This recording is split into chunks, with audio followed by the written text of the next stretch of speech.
I'd like to read you a story, and so I invite you to get comfy, and then I'll begin. The story's called The Little Soul and the Sun by Neale Walsch. Once upon a time there was a little soul who said to God, "I know who I am." And God said, "That's wonderful, who are you?" And the little soul shouted, "I am the light." God smiled a big smile. "That's right," God exclaimed, "you are the light." The little soul was so happy, for it had figured out what all the souls in the kingdom were there to figure out. "Wow," said little soul, "this is really cool." But soon knowing who it was not enough. The little soul felt stirrings inside and now wanted to be who it was. And so the little soul went back to God, which is not a bad idea for all souls who want to be who they really are, and said, "Hi God, now that I know who I am, is it okay for me to be it?" And God said, "You mean you want to be who you already are?" "Well," replied the little soul, "it's one thing to know who I am and another thing to actually be it. I want to feel what it's like to be the light." "But you already are the light," God repeated again, smiling. "Yes, but I want to see what that feels like," cried the little soul. "Well," said God with a chuckle, "I suppose I should have known. You always were the adventuresome one." Then God's expression changed. "There's only one thing." "What?" asked the little soul. "Well, there's nothing else but the light.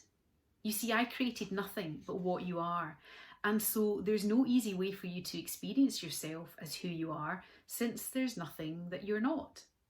"Ah," said the little soul, who was now a little confused.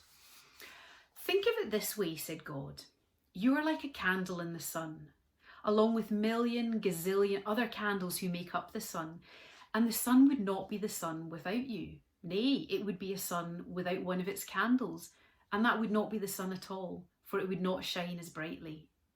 Yet, how to know yourself as the light when you're amidst the light, that is the question." "Well," the little soul perked up, "you're God, think of something." Once again God smiled. "I already have," God said. "Since you cannot see yourself as the light when you are in the light, we'll surround you with darkness." "What's darkness?" said the little soul. God replied, "It's that which you are not." "Will I be afraid of the dark?" cried the little soul. "Only if you choose to be," God answered. "There's nothing really to be afraid of unless you decide there is. You see, we're all making it up. We're pretending." "Oh," said the little soul, and felt better already. Then God explained that in order to experience anything at all, the exact opposite of it will appear. "It's a great gift," God said, "because without it you could not know what anything is like. You could not know warm without cold, up without down, fast without slow. You could not know left without right, here without there, or now without then." And so, God concluded, when you're surrounded with darkness, do not shake your fist and raise your voice and curse the darkness. Rather, be a light unto the darkness, and don't be mad about it.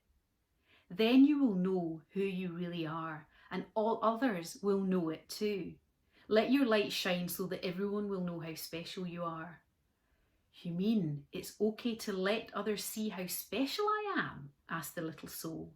"Of course," God chuckled. "It's very okay, but remember, special does not mean better. Everybody is special, each in their own way, yet many others have forgotten that. They will see that it's okay for them to be special only when you see it's okay for you to be special." "Wow," said the little soul, dancing and skipping and laughing and jumping with joy. "I can be as special as I want to be." "Yes, and you can start right now," said God, who was dancing and skipping and laughing right along with the little soul. "What part of special do you want to be?" "What part of special?" the little soul repeated. "I don't understand." "Well," God explained, "being the light is being special, and being special has a lot of parts to it. It's special to be kind, it's special to be gentle, it's special to be creative, it's special to be patient. Can you think of any other ways it's special to be?" The little soul sat quietly for a moment. "I can think of lots of ways to be special," the little soul then exclaimed. "It's special to be helpful, It's special to be sharing. It's special to be friendly, and it's special to be considerate of others. Yes, God agreed. And you can be all of those things or any part of special you wish to be at any moment. And that's what it means to be the light. I know what I want to be. I know what I want to be, the little soul announced with great excitement. I want to be the part of special called forgiving. Isn't it special to be forgiving? Oh yes, God assured the little soul, that's very special. Okay, said the little soul, that's what I want to be. I want to be forgiving. I want to experience myself as that. Good, said God, but there's one thing you should know. The little soul was becoming a bit impatient now. It always seemed there was some complication. What is it? The little soul sighed. There's no one to forgive. No one? The little soul could hardly believe what had been said. No one, God repeated. Everything I've made is perfect. There is not a single soul in all of creation less perfect than you. Look around you. It was then that the little soul realised a large crowd had gathered. Souls had come from far and wide, from all over the kingdom, for the word had gone forth that the little soul was having this extraordinary conversation with God, and everyone wanted to hear what they were saying. Looking at the countless other souls gathered there, the little soul had to agree. None appeared less wonderful, less magnificent, or less perfect than the little soul itself. Such was the wonder of the souls gathered around, and so bright was their light that the little soul could scarcely gaze upon them. Who then to forgive? Asked God. Boy, this is going to be no fun at all, grumbled the little soul. I wanted to experience myself as one who forgives. I wanted to know what that part of special felt like. And the little soul learned what it must feel like to be sad. But just then a friendly soul stepped forward from the crowd. Not to worry, little soul, the friendly soul said. I can help you. You will? The little soul brightened. But what can you do? Why, I can give you someone to forgive. You can? Certainly, chirped the friendly soul. I can come into your next lifetime and do something for you to forgive. But why? Why would you do that? The little soul asked. You who are a being of such utter perfection, you who vibrate with such a speed that it creates a light so bright I can scarcely gaze upon you. What could cause you to want to slow down your vibration to such a speed that your bright light would become dark and dense? What could cause you, who are so light that you dance upon the stars and move through the kingdom with the speed of your thought, to come into my life and make yourself so heavy that you could do this bad thing? Simple, the friendly soul said. I would do it because I love you. That, the little soul seemed surprised at. Don't be so amazed, said the friendly soul. You have done the same for me. Don't you remember?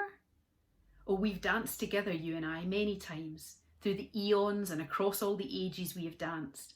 Across all time and in many places we have played together. You just don't remember. We have both been all of it. We have been the up and the down of it, the left and the right of it, the here and the there of it, the now and the then of it. We've been the male and the female, the good and the bad, and we've both been the victim and the villain of it all. Thus have we come together, you and I, many times before, each bringing to the other the exact and perfect opportunity to express and experience who we really are. And so, the friendly soul explained further, I will come into your next lifetime and be the bad one this time. I will do something really terrible, and then you can experience yourself as the one who forgives. But what will you do? The little soul asked, just a little nervously, that will be so terrible. Oh, replied the friendly soul with a twinkle, we'll think of something. And then the friendly soul seemed to turn serious and said in a quiet voice, you're right about one thing, you know. What's that? The little soul wanted to know. I will have to slow down my vibration and become very heavy to do this not so nice thing. I will have to pretend to be something very unlike myself. And so I have but one favour to ask of you in return. Oh, anything, anything, cried the little soul and began to dance and sing. I get to be forgiving, I get to be forgiving. Then the little soul saw that the friendly soul was remaining very quiet. What is it? The little soul asked. What can I do for you? You're such an angel to be willing to do this for me.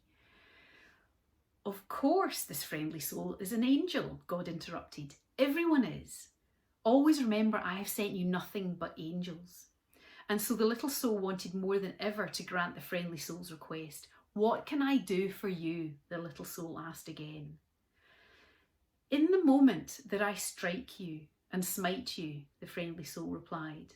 In the moment that I do the worst to you that you could possibly imagine, in that very moment. Yes, the little soul interrupted. Yes. Remember who I really am. Oh, I will, cried the little soul. I promise I will always remember you as I see you right here, right now. Good, said the friendly soul, because you see, I will have been pretending so hard I will have forgotten myself. And if you do not remember me as I really am, I may not be able to remember for a very long time. And if I forget who I am, you may even forget who you are, and we will both be lost. Then we will need another soul to come along and remind us both of who we are. No, we won't, the little soul promised again. I will remember you, and I will thank you for bringing me this gift, the chance to experience myself as who I am. And so the agreement was made, and the little soul went forth into a new lifetime, excited to be the light, which was very special, and excited to be the part of special that was called forgiveness. And the little soul waited anxiously to be able to experience itself as forgiveness and to thank whatever other soul made it possible. And at all the moments in that new lifetime, whenever a new soul appeared on the scene, whenever that new soul brought joy or sadness, and especially if it brought sadness, the little soul thought of what God had said. Always remember, God had smiled. I have sent you nothing but angels. That's the end.